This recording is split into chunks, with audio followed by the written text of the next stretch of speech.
What's the word, YouTube? Look at this 56-year-old weirdo, 175 pounds, 5 feet 5 inches tall, brown eyes, gray or partially gray hair. They say he's white, but I don't know about that. He lives in Fall River, Massachusetts, on Everett Street. His name, Carlos Ramon Munoz.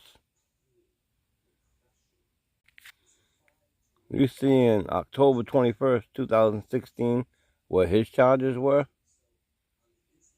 R-word that rhymes with grape, and abuse of a child. So if you live in Fall River, around Everett Street, and you see this guy, Carlos Munoz, if you know him, Mr. Munoz likes children